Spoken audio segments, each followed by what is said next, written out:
और वही केंद्रीय गृह मंत्री अमित शाह का धुआंधार प्रचार जारी है। आज अमित शाह अहमदाबाद और गांधीनगर में मेगा रोड शो करने वाले हैं। अमित शाह का ये रोड शो गांधीनगर लोकसभा क्षेत्र की 7 विधानसभाओं में होगा। इस रोड शो को 3 हिस्सों में बांटा गया है। पहला रोड शो सुबह 9 बजे है, दूसरा 10 बजे, तीसरा रोड शो शाम 4 बजे होगा। रोड शो के बाद गृह मंत्री अमित शाह रात 8 बजे अहमदाबाद में रैली करने वाले हैं। अमित शाह का रोड शो साणंद, करोल, साबरमती, घटलोडिया, नारायणपुरा और वेजलपुर में खत्म होगा। गांधीनगर लोकसभा में रोड शो के अलावा गृह मंत्री अमित शाह गुजरात में पार्टी संगठन के नेताओं के साथ कई बैठकें भी करने वाले हैं। कल अमित शाह गांधीनगर लोकसभा सीट से नामांकन अपना दाखिल करेंगे और उसके पहले आज भव्य रोड शो की तैयारी की गई है। तो आज अमित शाह गुजरात में मेगा रोड शो करने वाले हैं। कल नामांकन है, उसके पहले अमित शाह आज गुजरात में अपना शक्ति प्रदर्शन करते हुए एक तरह से दिखाई देंगे। ये धुआंधार प्रचार उनका है और जो रोड शो का आयोजन किया गया उसे कई पार्ट में डिवाइड किया गया है। बताया जा रहा है 3 हिस्सों में बांटा गया है इसे। पहला रोड शो सुबह 9 बजे, बस अब से कुछ ही देर के बाद आप देखने वाले हैं। 10 बजे दूसरा रोड शो होगा और शाम को 4 बजे है तीसरा रोड शो। इसके बाद अमित शाह रात को 8 बजे अहमदाबाद पहुंचेंगे, वहां पर भी रुकेंगे नहीं, रैली होनी है अहमदाबाद में अमित शाह की। आपको बताएं रोड शो का ये जो पूरा कारवां रहने वाला है, मतलब कहां से होकर गुजरेगा वो आपको हम बता रहे हैं। साणंद, करोल, साबरमती, घटलोडिया, नारायणपुरा और वेजलपुर, इस पूरे इलाके को कवर किया जाएगा रोड शो के दौरान। और इसके अलावा गुजरात में पार्टी संगठन के नेताओं के साथ भी कई बैठकें करने वाले हैं अमित शाह।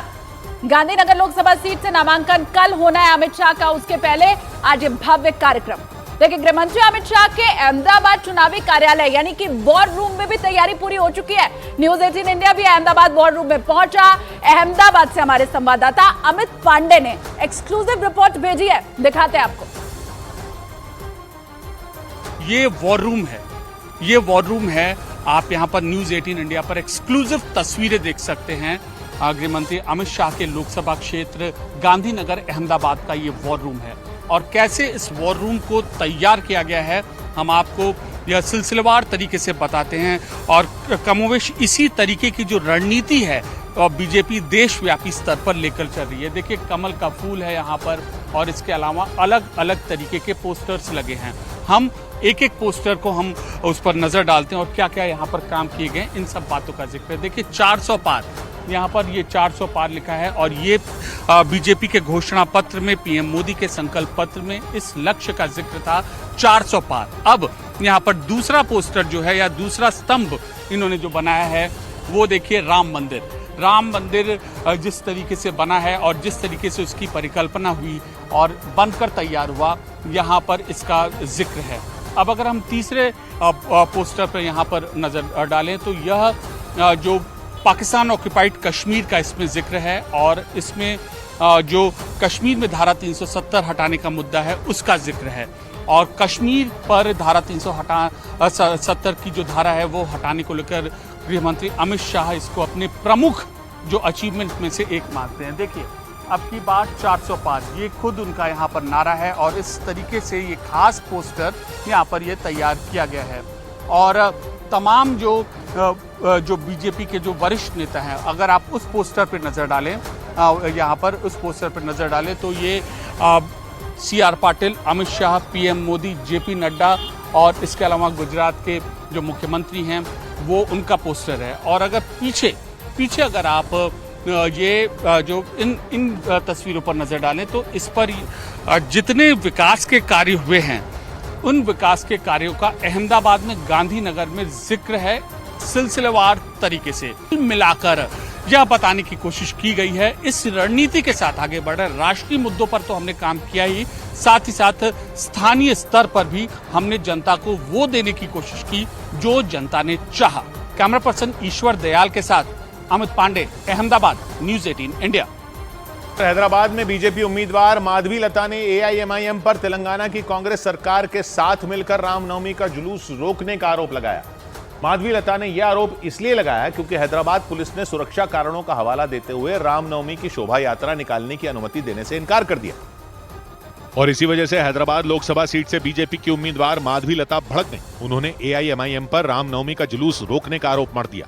माधवी लता ने यह भी आरोप लगाया कि AIMIM ने तेलंगाना की कांग्रेस सरकार के साथ मिलकर रामनवमी की शोभा यात्रा रोकने की साजिश रची। क्या आपको नहीं लगता असदुद्दीन और अकबरुद्दीन कि आज श्री राम नवमी पर हम भी मनाना चाहिए अपना त्योहार? क्या हक है आपका? माधवी लता हाल में तब सुर्खियों में आई थी जब बीजेपी ने उन्हें असदुद्दीन ओवैसी के खिलाफ हैदराबाद से बीजेपी का उम्मीदवार बना दिया था। इसीलिए Hyderabad Lok Sabha seat hot seat बन गई, क्योंकि माधवी लता को कट्टर हिंदुत्व का चेहरा माना जाता है और प्रधानमंत्री नरेंद्र मोदी भी उनकी सराहना कर चुके हैं। हालांकि हैदराबाद AIMIM का गढ़ माना जाता है। इस सीट पर 1984 से ओवैसी परिवार का ही कब्जा है। पिछले 4 लोकसभा चुनाव से ओवैसी लगातार जीतते आ रहे हैं, लेकिन इस बार उन्हें माधवी लता टक्कर देंगी। उत्तर प्रदेश की हॉट सीट नगीना में आम आदमी पार्टी के सांसद संजय सिंह ने अखिलेश यादव के साथ प्रचार किया और विपक्षी अब गठबंधन की ताकत दिखाई। यूपी की नगीना सीट इसलिए हॉट बन गई क्योंकि इस सीट पर आजाद समाज पार्टी कांशीराम के चंद्रशेखर आजाद ने BSP और समाजवादी पार्टी को सीधी चुनौती दी। और यूपी के नगीना में चुनावी लड़ाई का सारा सियासी समीकरण ही पलटने की कोशिश की। माना जा रहा है कि समाजवादी पार्टी ने इसीलिए नगीना में धुआंधार प्रचार किया। अखिलेश यादव के साथ आम आदमी पार्टी के सांसद संजय सिंह भी नगीना पहुंचे। उन्होंने प्रचार किया और लोगों से वोट देने की अपील की। यानी समाजवादी पार्टी ने नगीना में विपक्षी गठबंधन की ताकत दिखाने की कोशिश की, क्योंकि इस सीट पर BSP का दबदबा माना जाता है। मायावती के भतीजे आकाश आनंद तो यहीं से प्रचार अभियान में कूदे, लेकिन समाजवादी पार्टी और BSP के लिए एक दूसरे के अलावा चंद्रशेखर आजाद भी मुसीबत बन गए और इसीलिए यूपी के बिजनौर में आने वाली नगीना सीट यूपी की हॉट सीट बन गई, क्योंकि आजाद समाज पार्टी कांशीराम के चंद्रशेखर आजाद नगीना से लड़ने के लिए समाजवादी पार्टी के खिलाफ गए और वो BSP का विकल्प बनने की कोशिश में है। यानी नगीना में 2 नहीं 4 प्रत्याशियों के बीच कड़ी टक्कर हो सकती है, क्योंकि बीजेपी के ओम कुमार, SP के मनोज कुमार और BSP के सुरेंद्र पाल के अलावा चंद्रशेखर आजाद ने भी नगीना में खूब पसीना बहाया। उधर बिहार के पूर्व उप मुख्यमंत्री और RJD नेता तेजस्वी यादव ने JDU के एक बयान के ऊपर पलटवार करते हुए करारा जवाब दिया है। तेजस्वी यादव ने बिहार के मुख्यमंत्री नीतीश कुमार पर सवाल उठाते हुए ये कहा कि हमने तो पहली बार देखा है कि चुनाव के वक्त कोई CM घर में कैद हो गया हो। तेजस्वी ने नीतीश कुमार पर तंज कसते हुए ये भी कहा कि अब कैद हो गए या फिर कर दिया गया है। दरअसल JDU नेता नीरज कुमार ने बयान दिया था कि लालू यादव को उनकी खौफ वाली छवि की वजह से ही तेजस्वी चुनाव प्रचार में जाने से रोक रहे हैं और इसी बयान के बाद तेजस्वी यादव ने पलटवार किया।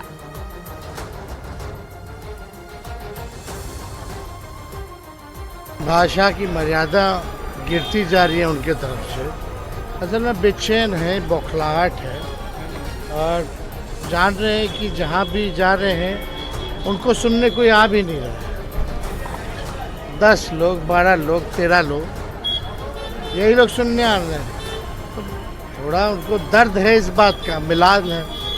एक तो कोई सुनने नहीं आ रहा और एक तो चुनाव वो हार रहे। हम तो ये बोले ही हैं कि एफिडेविट पे लिख के दे दे मोदी जी, घर से शुरुआत करें अपने, कि किसी भी बाल बच्चा वाले को टिकट ना दे, ना ऐसी पार्टियों से गठबंधन करें जिसकी पीढ़ियाँ चलती आ रही है। करके दिखाएं। हमने तो अपने इतिहास में पहली बार ऐसा देखा कि मुख्यमंत्री जो है वो चुनाव के वक्त जो है घर में कैद हो। अब है या कर दिया गया है, ये सवाल उठता तो है, लेकिन अब आप देखिए क्या हो रहा है। ऐसा तो कभी हुआ नहीं पहले।